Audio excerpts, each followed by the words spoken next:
What's up guys, this is Gerard, back to you with another tutorial video on taxation.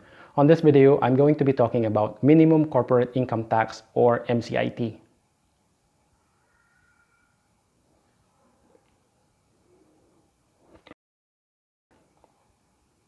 So I'll be putting timestamps right here so that you can easily navigate through the sample problems and also my discussions. So let's begin.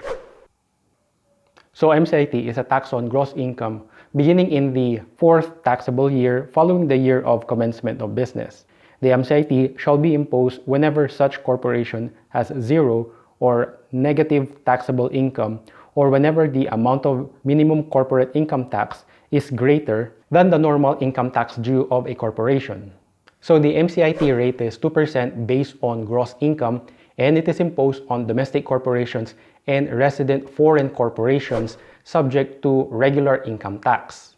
Conversely, those corporations with special or preferential tax rates shall not be imposed MCIT. For purposes of minimum corporate income tax, the term gross income means gross sales less sales returns, discounts and allowances, and cost of goods sold in the case of sale of goods, or gross revenue less sales returns, discounts, allowances, and cost of services or direct costs in case of sale of services. Now, the gross sales shall only be the sales contributory to income taxable under Section 27A and also in some instance Section 32A. Now, for passive income subject to final taxes, they shall no longer be part of the gross income subject to MCIT. In computing tax due for the taxable quarter, if the computed quarterly MCIT is higher compared to normal income tax for that quarter, the tax to be paid shall be the MCIT. Now, for us to understand this, let's use the illustration given by BIR.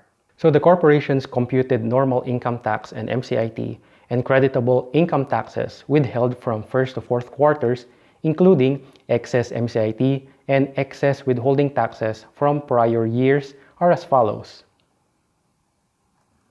Notice that the normal income tax is higher than the computed MCIT.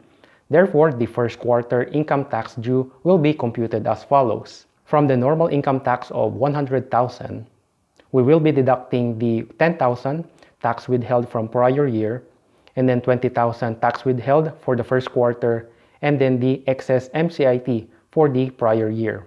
So tax due for the first quarter is 40,000. In the second quarter, the computed MCIT is higher this time than the normal income tax. So the computation for the net income tax due for the second quarter shall be from the MCIT. The income tax due for the second quarter is computed as follows. For the third quarter, income tax payable shall be computed as follows.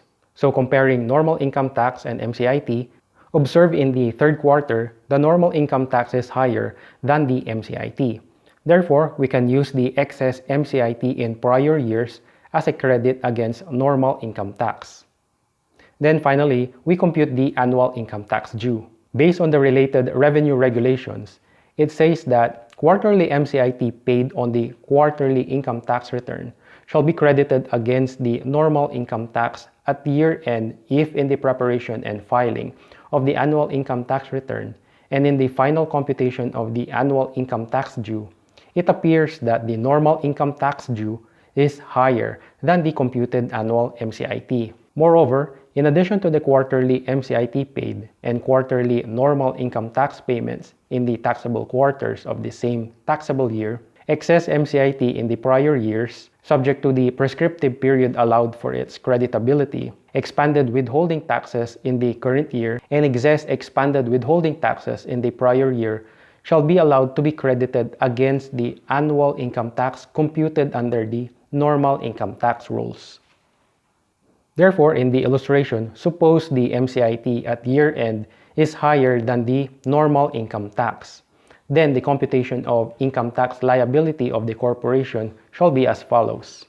If in the computation of the annual income tax due, the computed annual MCIT due appears to be higher than the annual normal income tax due, what may be credited against the annual MCIT due shall only be the quarterly MCIT payments of the current taxable quarters. the quarterly normal income tax payments in the quarters of the current taxable year, the expanded withholding taxes in the current year, and excess expanded withholding taxes in the prior years. Excess MCIT for the previous taxable years shall not be allowed to be credited therefrom, as the same can only be applied against normal income tax. In the case of carry forward MCIT, let's illustrate it using annualized basis.